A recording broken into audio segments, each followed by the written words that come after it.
momentos na vida em que sentimos um chamado interior, um sussurro que nos convida a mergulhar mais fundo em nós mesmos, a descobrir a essência espiritual do nosso ser. É como nascer, como um ser que acaba de nascer e jamais sentiu a necessidade de respirar, mas, como algo natural, pela primeira vez, ele sente a necessidade de preencher seus pulmões. Ele entende que algo falta dentro de si. Então, aquelas pequenas narinas puxam o ar e inspira o fôlego da vida pela primeira vez. Isto é como ponto de partida da jornada espiritual. Nos corredores do destino humano, a eleição de um escolhido por Deus se revela como um mistério de Deus. No cerne de nossa eleição existe uma verdade que ultrapassa os limites do que a ciência poderia explicar. A salvação do eleito não é medida em moedas terrenas, mas é uma dádiva divina, concedida sem preço e sem custo. A eleição continua sendo uma bússola que guia um único povo, despertando uma consciência espiritual que transcende o entendimento mundano, confundindo o mundo e sua sabedoria. Não há campanhas nem barganhas, apenas a vontade soberana de Deus que transcende os limites do entendimento humano. Muitos homens escolhidos por Deus embarcaram em grandes jornadas e todas em que o homem confiou no Senhor deixaram um legado de ensinamentos atemporais. Entre tantos homens que poderíamos citar, destaca-se Moisés. Moisés, quando convocado por Deus para libertar o povo de Israel do jugo do Egito, foi tomado pela dúvida e pelo receio de sua própria capacidade. Ele não cria que poderia chegar às portas do palácio de Faraó e ordenar que libertasse o povo de Israel da escravidão. No entanto, ele subestimou o poder da divina orientação que o impelia. Verdadeiramente, Moisés era apenas um homem consciente de sua humanidade limitada. Reconheceu que sozinho não poderia confrontar Faraó. E nesse momento de incerteza, ele negligenciou o poder ilimitado daquele que o comissionou, pois Deus não concede missões impossíveis. Ao contrário, ele fortalece e capacita aqueles que obedecem a seu chamado. E mais do que isso, Deus concedeu a Moisés uma vara, um símbolo de autoridade e poder.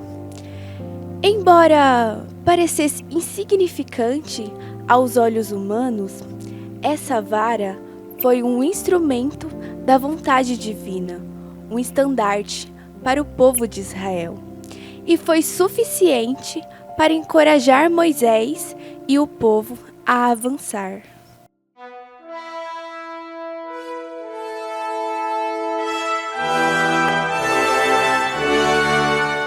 Nós também somos instrumentos nas mãos de Deus, e que quando nos entregamos a Ele, nossas limitações se transformam em possibilidades, que ao homem seria impossível. Assim como Moisés, somos chamados a confiar no poder que nos impulsiona, confiantes de que Deus nos capacitará a cumprir todos os propósitos que Ele tem para nós. Muitas vezes não nos sentimos capazes, nos sentimos fracos e desencorajados. A todo momento, o mundo tem nos apontado isto, pois este lugar ainda não nos pertence. O mundo sabe disso. Afinal, do que um povo tão simples como este é capaz? E isto esteve com o homem desde o princípio, na linhagem de Caim. Todos exibiam uma notável inteligência e habilidades intelectuais, explorando a engenharia avançada em madeira, terra e metais para alcançar grande poder. Em contraste, os descendentes de Sete viviam uma vida simples e humilde. Era um povo muito simples, pastores e camponeses. Há algo nisso.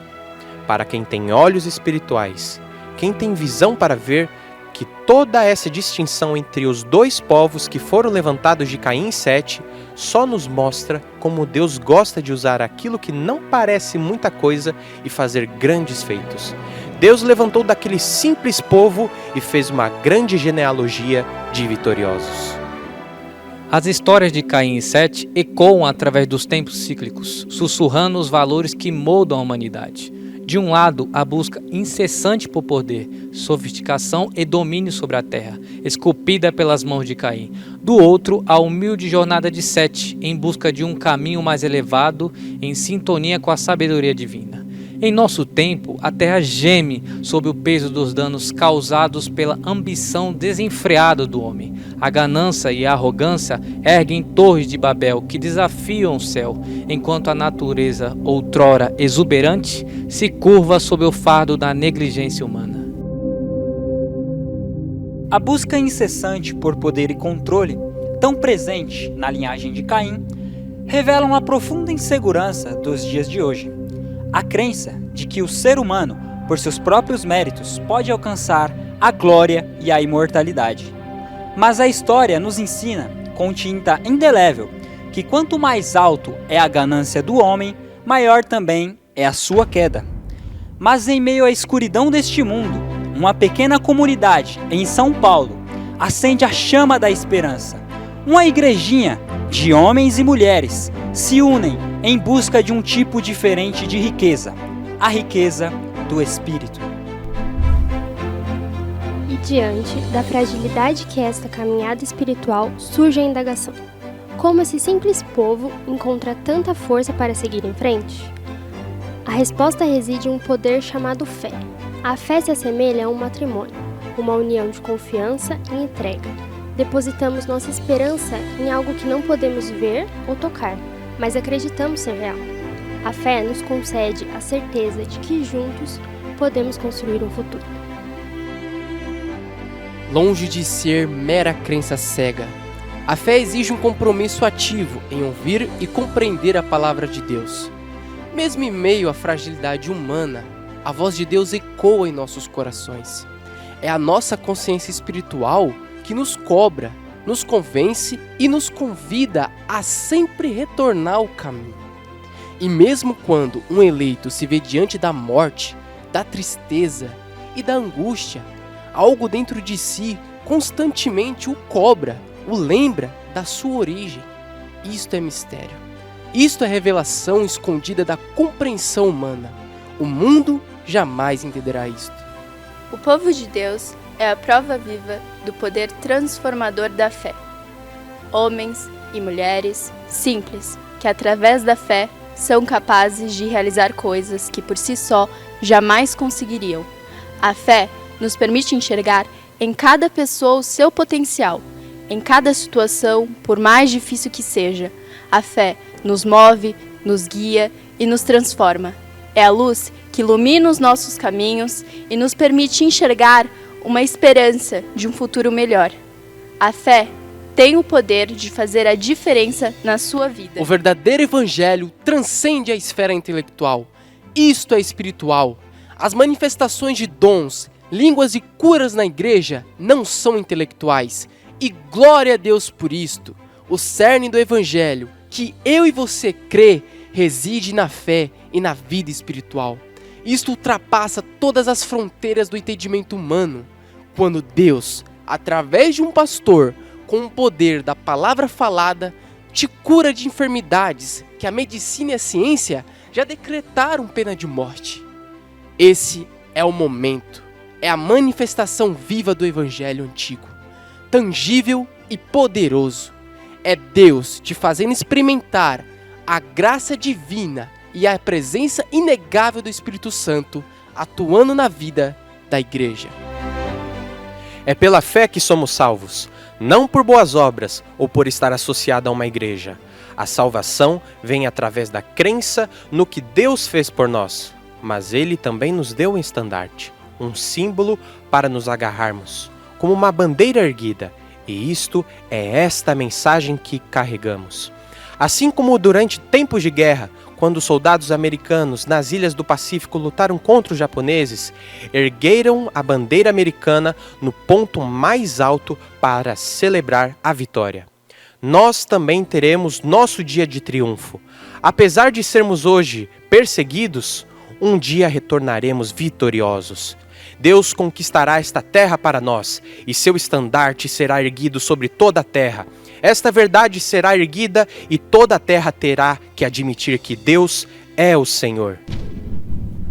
Ora, irmãos, isso deve nos encorajar a vencer o mundo. Se Deus nos instrui a fazer algo, devemos obedecer, pois sua vontade é infalível. E se por um momento você pensar em Thomas Andrew, o criador do Titanic, ora, ele confiou no intelecto humano para construir a grande embarcação. Ele disse que nem Deus conseguiria afundar aquele navio. Ele desafiou a Deus e vimos no trágico fim dessa obra.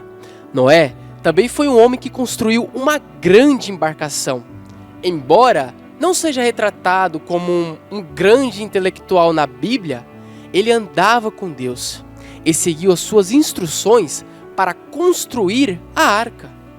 E meus irmãos, com o intelecto de Deus o guiando, aquela arca poderia ter enfrentado os piores e mais revoltos mares. Não haveria nada que afundasse aquela arca. Aleluia! Você compreende? A verdadeira sabedoria vem de seguir a vontade de Deus. No alto do Calvário, o Nazareno, um homem de dores, foi erguido como estandarte sobre a terra. Seu sangue vertido em sacrifício supremo lavou os pecados do mundo, concedendo-nos a redenção eterna. A cruz, outrora símbolo de morte, é um estandarte de vitória. A morte de Jesus não foi o fim, mas sim o início de um novo capítulo na história da humanidade. Pois, ao terceiro dia, Jesus ressuscitou dos mortos, triunfante sobre o poder da morte e do pecado, ascendendo aos céus, Jesus, o nosso estandarte. E um dia, ele retornará em glória para vencer novamente, e nós aguardamos por isso. Levante sua cabeça, pois Jesus, o nosso estandarte, está à frente da batalha. Ele já venceu o pecado, a morte e o mal, e ele nos garante a vitória final.